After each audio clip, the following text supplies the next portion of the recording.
Bonjour, dans cette nouvelle vidéo, encore consacrée à l'étude de convergence de suites, nous allons nous intéresser à des suites adjacentes. Alors, comme d'habitude, un exercice euh, représentatif de la méthode à utiliser. Alors, donc on s'intéresse ici à deux suites définies à l'aide de sommes finies. UN pour tout n dont n étoiles est la somme des inverses des factoriels de k, pour k allant de 1 à n, et Vn, c'est la même somme plus 1 sur n fois n factoriel.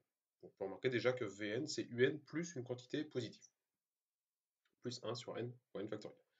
Et la question qui est posée est, montrer que les suites Un et Vn convergent vers un même réel, donc convergent vers la même limite. Alors, dès que vous avez ce genre de question, donc, dès qu'on vous demande de montrer que deux suites convergent vers la même chose, pensez automatiquement aux suites adjacentes. Peut-être que dans un cas particulier, il y a une autre méthode à utiliser, mais c'est vraiment la première chose à laquelle il faut penser. Voilà, donc, question, montrer que UN et Vn convergent vers un même réel, ça doit faire tilt à suite adjacente. Voilà. Du coup, que doit-on démontrer? Donc là, il faut bien connaître le cours. On va démontrer qu'elles sont adjacentes, donc il faut démontrer qu'une de ces deux suites est croissante, que l'autre est décroissante, et que leur différence tend vers 0. Et une fois qu'on aura ces trois points-là, on pourra conclure que les deux suites UN et Vn convergent, et en plus qu'elles ont la même limite. Donc, on va commencer par étudier la monotonie des deux suites UN et Vn. Commençons par exemple par UN, il n'y a pas d'ordre défini, ça ne change pas grand-chose.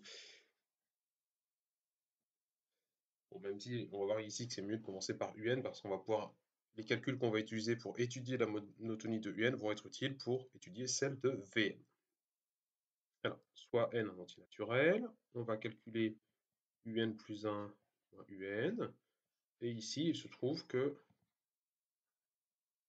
ça va être assez simple, puisque UN plus 1, c'est cette somme dans laquelle k va de 1 jusqu'à n plus 1, et UN, c'est la même somme, sauf qu'on s'arrête à n. Donc finalement, on a la différence de deux sommes qui sont quasiment les mêmes. Dans la première, il y a juste un terme en plus. Donc au final, tout va se simplifier. Il va rester seulement le terme en plus dans la première somme. n plus 1 est tout simplement égal à 1 sur n plus 1 factoriel. Et ce qui est remarquable ici, c'est que 1 sur n plus 1 factoriel, c'est une quantité qui, d'après le cours, est une quantité positive.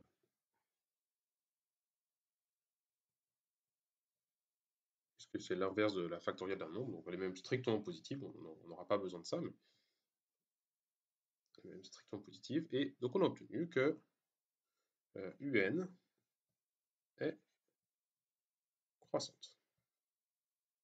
Voilà, on a démontré un tiers de ce qu'il fallait démontrer.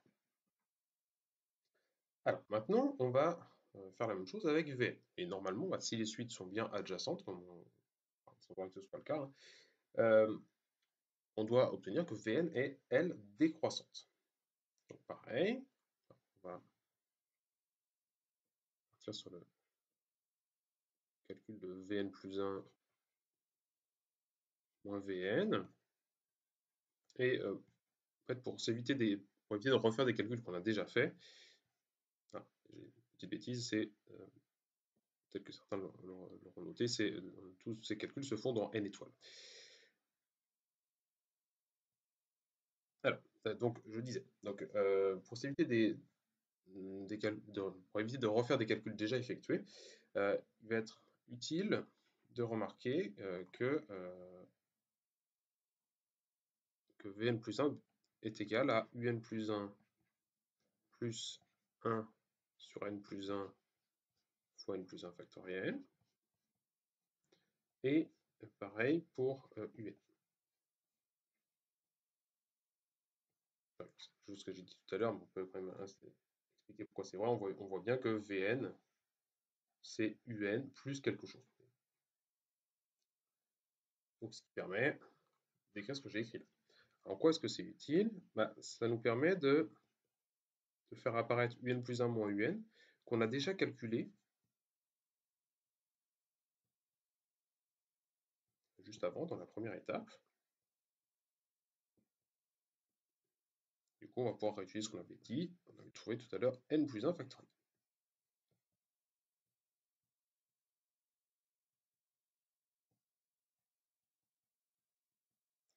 Voilà, donc maintenant, nous, ce qui nous intéresse, c'est de démontrer que la suite Vn est décroissante. Et pour ce faire, on doit démontrer que cette différence est négative. Ce qui est pour l'instant pas du tout évident, puisqu'on a un terme positif ici, on lui ajoute un autre terme positif ici, mais le problème c'est qu'on lui retranche un terme positif. Donc la différence de ces trois choses-là n'a pas un signe évident.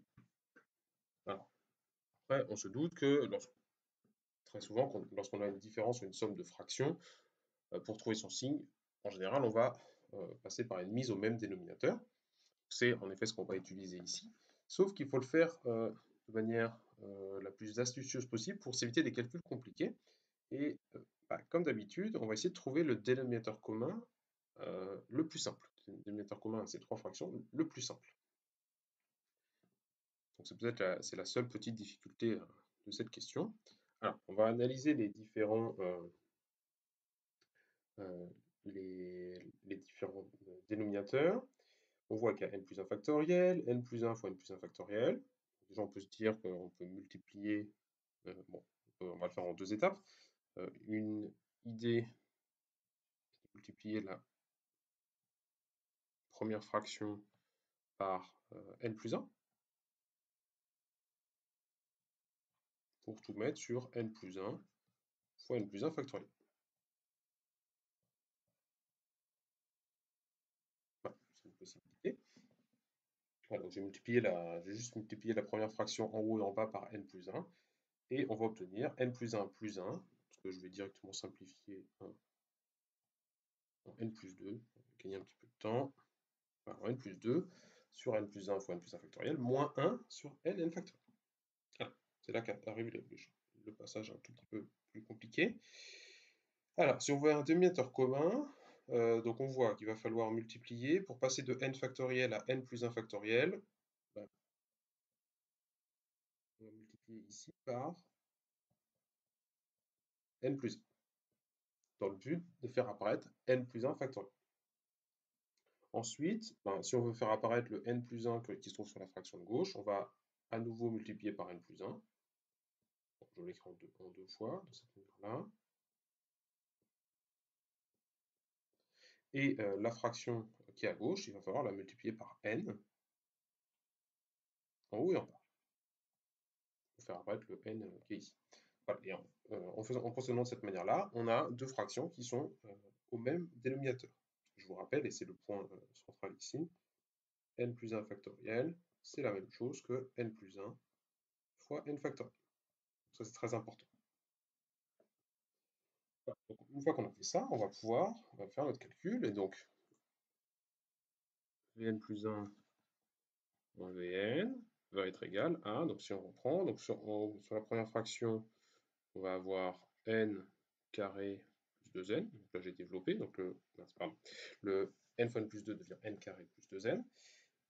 Et pour la deuxième fraction, on doit retrancher n plus 1 au carré, que je vais directement développer avec une identité remarquable.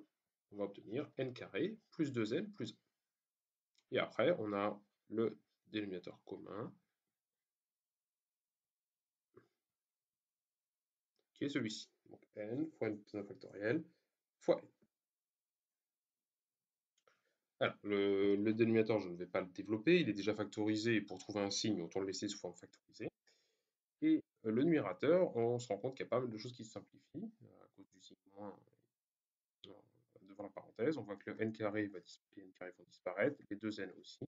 Et au final, Vn plus 1 moins Vn a une écriture assez simple, puisqu'au numérateur, on a juste moins 1, et au dénominateur, on a cette quantité qui est clairement, strictement positive.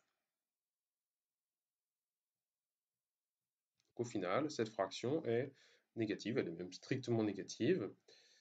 Ça c'est car n est un entier naturel non nul.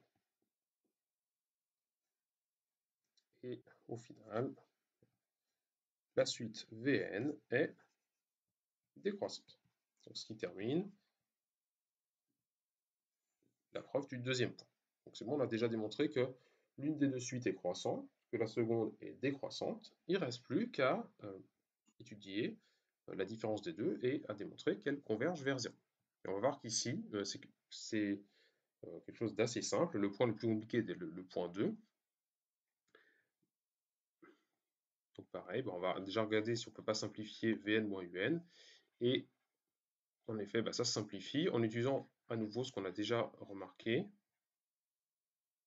C'est que Vn, des parenthèses, Vn c'est Un plus 1 sur n fois n factoriel.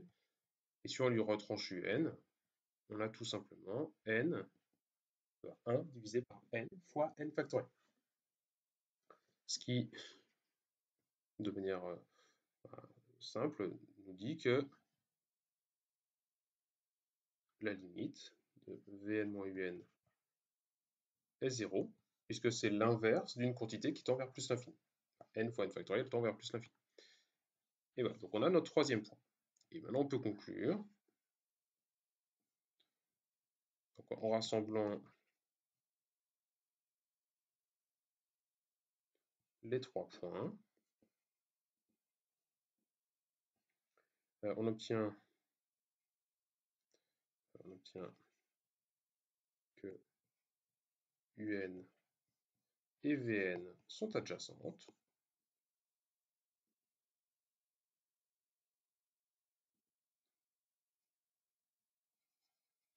Elles convergent donc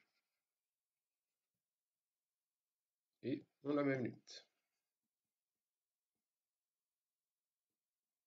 Voilà, c'est important de bien, dans la conclusion, de bien indiquer qu'il y a deux choses. Là, on a démontré qu'elles convergent et elles ont la même limite parce qu'elles sont adjacentes. Et donc, on a bien répondu à la question qui était posée. On a bien démontré que les deux suites Un et Vn convergent vers la même limite. Alors, ce que le résultat du cours ne dit pas, ce que le résultat sur les suites adjacentes ne dit pas, c'est la valeur de cette limite. Donc, si on veut trouver la valeur de cette limite, il faut faire autre chose. Et ici, alors, pour remarque, la limite commune des deux suites, on peut la trouver. C'est quelque chose qui peut être fait un peu plus tard dans l'année. En fait, ces deux suites convergent vers E, donc exponentielle de 1. C'est vu un peu plus tard dans l'année, notamment dans le chapitre sur les séries. Voilà, mais ça, on ne peut pas l'obtenir directement, il faut faire d'autres choses. Ce qu'on a fait avant permet juste de dire que les deux suites sont convergentes et qu'elles ont la même limite. Pour trouver la valeur de cette limite, il faut faire autre chose. Voilà.